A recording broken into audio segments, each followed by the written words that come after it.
Tanpa sengaja malam itu aku mendengar pertengkaran antara papaku dan mama tiriku.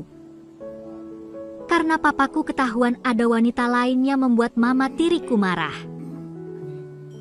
Walaupun papaku akhirnya bisa meyakinkan mama tiriku, tetapi aku menjadi penasaran siapa wanita yang telah menjadi pacar papaku itu. Kenapa papaku sama sekali tidak menceritakan mengenai wanita itu padaku? Padahal biasanya dia selalu cerita mengenai teman-temannya padaku. Lalu rasa penasaranku pun muncul. Karena nantinya hanya dengan itulah yang bisa menjelaskan kenapa papa tidak mau cerita kepadaku tentang wanita itu. Sebelum lanjut ceritanya, panggil namaku David. Saat ini sedang menyelesaikan kuliah di Fakultas Kedokteran pada kampus ternama di kotaku.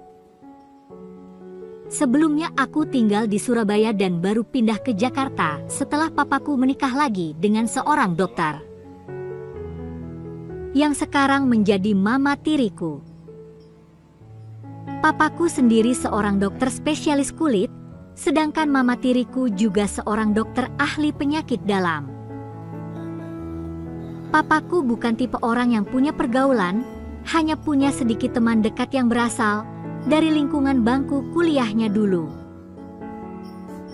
Dari sini aku mulai mencari-cari jawaban atas apa yang dipermasalahkan oleh mama tiriku itu, terutama dengan siapa saja papaku suka pergi keluar. Akhirnya kecurigaanku mengerucut hanya pada satu orang saja, yaitu Tante Mirna, seorang teman papaku yang memang sudah akrab. Bukan hanya dengan papaku saja, tapi juga dengan keluarga besar papaku sejak mereka sama-sama di bangku SMA. Tante Mirna menikahi teman SMA-nya yang juga merupakan teman dekat papaku, bahkan anak-anak mereka pun cukup aku kenal. Salah satu alasanku mencurigai Tante Mirna, karena aku ingat bahwa Tante Mirna lah yang paling sering jemput papaku kalau ada kegiatan dengan teman-temannya. Bahkan kadang-kadang papaku pamit keluar kota untuk urusan dinas beberapa hari, tapi yang menjemput dan mengantar pulangnya adalah Tante Mirna. Dia merupakan wanita yang ramah, mudah tertawa dan selalu bisa membawa suasana menjadi lebih cair serta menyenangkan. Tante Mirna memang sosok wanita idaman hampir semua pria, karena mempunyai kepribadian yang sangat menarik dan tentu saja dengan wajahnya yang cantik. Aku makin penasaran ingin memastikan apakah memang papaku dan Tante Mirna ada hubungan istimewa. Hal ini menjadi sangat penting bagiku, karena akan mempengaruhi persepsi tentang papaku selama ini. Tapi bagaimana caranya? Pikiran ini lama-lama menjadi sebuah obsesi yang sangat mengganggu konsentrasiku. Akibatnya beberapa kuliahku nilainya menjadi tidak maksimal, bahkan sangat buruk. Aku tidak berani bertanya langsung kepada papaku, karena dia pasti akan berbohong, dan dampaknya akan merusak hubungan kami selamanya. Akhirnya aku memutuskan untuk menghubungi Tante Mirna lewat akun IG-nya sebagai awal komunikasiku.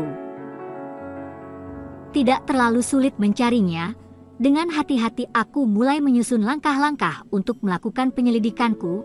Aku tidak mau salah langkah. Karena kalau salah langkah akan merusak hubungan silaturahmi yang sudah sangat lama terjalin antara dua keluarga besar. Pertama kali aku coba memfollow Tante Mirna sebagai teman. Kalau ini berhasil maka akan memudahkan langkahku selanjutnya. Tetapi kalau tidak berhasil maka aku harus mencari jalan yang lain. Rupanya Tante Mirna mengenaliku, sehingga dia langsung mengonfirmasi balik. Sebagai pembukaan aku mulai mengiriminya chat basa-basi, yang ternyata juga mendapat tanggapan positif darinya, walau kadang-kadang jawabannya agak lama karena kesibukannya. Setelah komunikasi mulai terbuka, aku mulai maju ke langkah kedua, yaitu mencoba mencari tahu bagaimana hubungan pertemanan Tante Mirna dan Papa.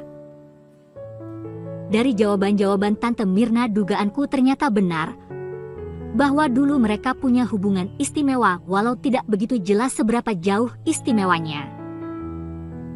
Sebagai langkah ketiga, aku berusaha agar dapat ketemu langsung dengan Tante Mirna untuk menyampaikan banyak pertanyaan mengenai masa lalu papaku, yang aku yakini Tante Mirna cukup banyak tahu. Aku katakan bahwa hal itu penting karena sekarang sedang ada masalah antara papaku dan mama tiriku. Tentu saja aku tegaskan bahwa aku hanya bisa membicarakannya saat berhadapan langsung dengannya. Aku cukup kaget saat Tante Mirna tanpa ragu sedikit pun bersedia menemuiku. Bahkan saat kami mulai berkomunikasi di telepon untuk mengatur waktunya. Nada suara Tante Mirna sama ramahnya dengan nada suara yang dulu sudah aku kenal. Tante Mirna juga menanyakan apakah pertemuan kita akan dilakukan di public area atau di private area. Pertanyaan ini sempat membuatku pusing, karena kalau di private area aku masih kagok berjuaan dengan dia. Tapi kalau benar ternyata Tante Mirna wanita spesial papaku, maka sangat tidak bijak kalau membicarakannya di public area.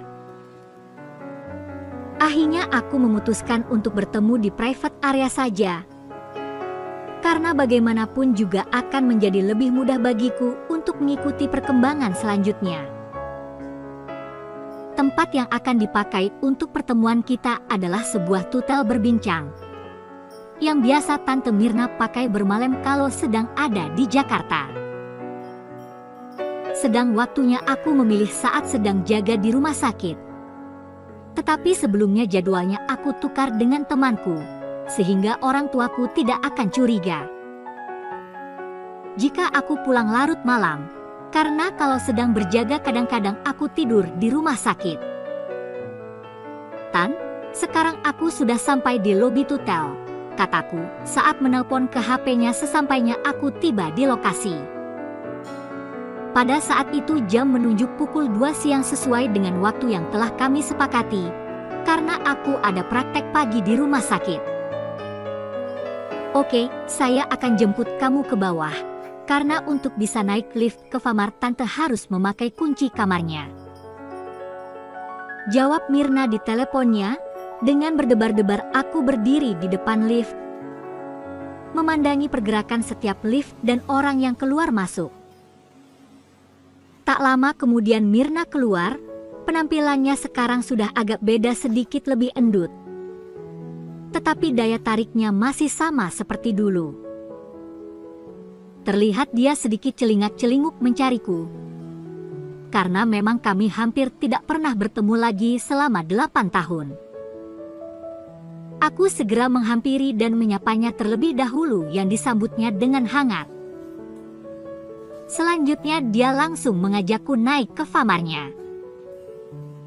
Tiba-tiba aku dilanda perasaan aneh, yakni perasaan yang hampir sama seperti saat aku diajak oleh pacarku. Aku selalu diajarkan papaku untuk selalu bisa mengendalikan wanita atau mereka yang akan mengendalikan kita. Tetapi ternyata ceritanya jadi lain kalau berhadapan dengan Mirna. Dia menyewa kamar suite, sehingga bisa mengobrol sambil duduk di sofa. Dan kursi yang ada bukan untuk perbaringan, hal ini tentunya melegakan aku.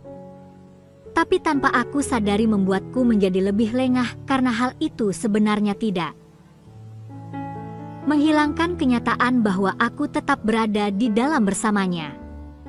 Entah kenapa kami berdua sama-sama duduk di sofa walaupun sebenarnya masih ada satu kursi lagi. Di sana juga sudah tersedia minuman dan makanan ringan untuk menemani obrolan kami. Awalnya aku bercerita dengan lancar mengenai percekcokan papaku dan mama tiriku yang bikin aku menjadi terganggu karenanya. Tante Mirna juga mendengarkan ceritaku dengan seksama tanpa perubahan ekspresi sedikit pun. Tetapi kelancaran ceritaku tiba-tiba menjadi tersendat saat aku harus mengajukan pertanyaan inti dari tujuanku bertemu dengannya. Wajahku berubah menjadi sedikit kemerahan karena menahan perasaan malu bercampur penasaran. "Begini Tante, David ingin tanya kepada Tante," kataku memulai. Aku sengaja memulai pertanyaan dengan kalimat netral. "Soal apa yang akan kamu tanyakan, Fit?" jawab Tante. "Tapi Tante jangan marah ya," kataku mulai gugup. "Marah kenapa dan ke siapa?" balas Tante Mirna dengan santainya. "Ya marah ke David atau malah marah ke Papa, walau kedatanganku ke sini tanpa sepengetahuannya." Lanjutku untuk memastikan pada Tante Mirna. "Tante janji kok, tidak akan marah tanpa dasar dan alasan yang jelas," jawab Tante Mirna dengan ekspresi yang penuh keheranan. "Ya udah David mau tanya apa? Buruan." "Begini Tan, apakah Tante ada hubungan dekat dengan papaku?" Akhirnya pertanyaan itu terlepas juga. Tante Mirna merenung sebentar, kemudian matanya melihat kembali padaku dengan tetap tidak ada perubahan emosi yang drastis pada wajahnya. "Apa jawaban Tante sangat penting buat kamu, David?" Dia sekarang malah balik tanya kepadaku. "Penting Tante, bahkan sangat, karena David telah lama terganggu oleh masalah itu," jawabku sambil menunduk. "Baiklah kalau memang kamu ingin tahu." Tante mengakui bahwa memang antara Tante dan papamu ada hubungan yang sangat dekat, jawabnya. Jawaban itu sudah aku duga, dan sesuai dengan harapanku, tapi tetap saja perasaanku seperti dicampur aduk antara marah, sedih dan gembira. Marah karena ternyata papaku punya hubungan khusus dengan wanita yang merupakan istri dari temannya sendiri. Gembira karena aku berhasil menemukan jawaban atas apa yang selama ini aku cari-cari. Akhirnya aku hanya bisa menangis terseduh-seduh setelah mendengar pengakuan langsung dari Tante Mirna. Mirna kemudian meniupku sambil beberapa kali memberikan tiupan lembut pada kepalaku yang membuatku merasa lebih tenang sehingga akhirnya aku bisa menangis di piukannya. Dengan lembut kepalaku dibiai-biainya sambil membisikkan kata-kata menghibur di telinga. Entah berapa lama aku menangis di piukan Mirna, tapi sesudahnya badanku benar-benar menjadi lemas tidak bertenaga dan hampir jatuh terkulai di sofa. Mirna lalu berinisiatif menuntun keranjangnya tanpa bisa aku tolak dan membayangkanku di atasnya sambil melepas kancing atas baju aku. Mungkin maksudnya untuk memudahkan aku bernapas karena hidungku mulai tersumbat akibat menangis terlalu lama. Mirna sendiri kemudian berbaring di sebelah sambil membiayai kepalaku. Setelah aku lebih tenang, Mirna bertanya apakah aku juga ingin tahu alasan detail tentang kejadian dari awal sampai akhir hubungan papaku dengannya. Aku jawab bahwa aku sangat ingin tahu dan berharap Mirna tidak mengurangi cerita detailnya agar aku tahu apa alasan papa dekat dengannya. Akhirnya Tante Mirna menceritakan semuanya dengan sangat detail, sehingga aku seperti mendengarkan cerita romantis saja saat itu. Napasku mulai memburu karena membayangkan cerita hubungan yang dilakukan papaku dengan Tante Mirna. Aku mulai merasa terbawa suasana. Hal itu semua diceritakan oleh Mirna supaya aku paham kenapa papaku sangat menyukainya. Aku semakin gelisah jadinya. Melihat perubahan yang terjadi padaku, Mirna lalu mencoba membuatku semakin terbawa suasana. Setelah yakin tidak ada penolakan dariku, tanpa ragu-ragu dia memulainya. Yang akhirnya aku balas dengan gerakan persis kayak waktu dengan pacarku.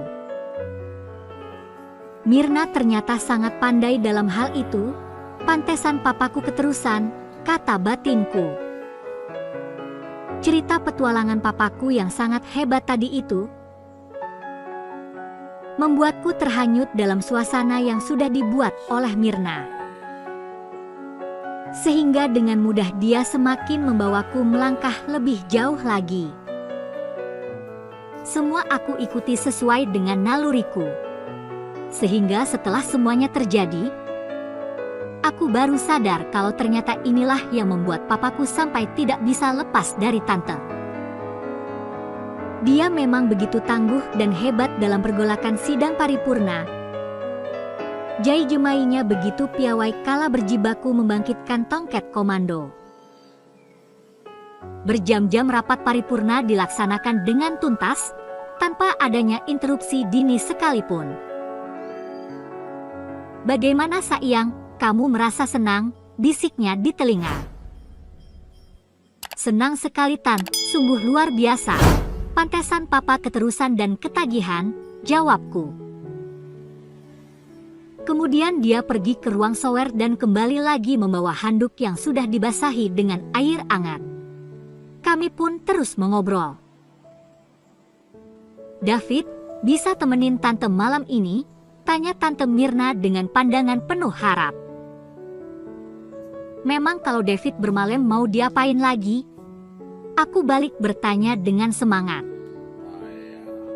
"Mirna bisa ajarin gaya tarian lain yang juga pernah papamu lakukan." "Kalau begitu boleh deh, tapi tante janji sedikitnya David dapat 10 gaya tari yang baru, sampai pagi gak masalah," kataku sambil melirik. "Sekarang aku mau telepon papaku dulu ya, tante jangan bersuara," lanjutku sambil mengambil HP membelakangi Mirna. "Aku bilang sama papa kalau aku ada tugas jaga dan tidak pulang malam ini." Setelah itu kami bersepakat untuk makan bareng di sebuah resto papan atas, guna mengembalikan energi yang terkuras karena habis sidang paripurna yang alot. Namun sebelum pergi kita sempatkan melakukan lagi sambil berendam air hangat. Dan ternyata benar sesuai janji Mirna, setelah kita selesai makan bareng di resto lalu kembali ke tempat semula. Sesampainya di sana dia mengajari banyak gaya tarian baru hingga sampai sepertiga malam. Paginya sekitar pukul 8, kami bersepakat keluar untuk berpamitan, namun sebelumnya kita sempat melakukan lagi secara singkat. Selanjutnya ketika aku berpisah dengan Mirna, aku bertekad untuk melupakannya dan mulai menjalani kehidupanku sendiri. Tapi dalam kenyataannya aku susah sekali melupakan Tante Mirna. Apalagi setelah aku dapati pacarku tidak dapat memberikan seperti yang dia berikan. Demikian alur cerita kisahnya, ambil sisi positifnya dan jika ada, abaikan sisi negatifnya. Terima kasih, salam kompak selalu.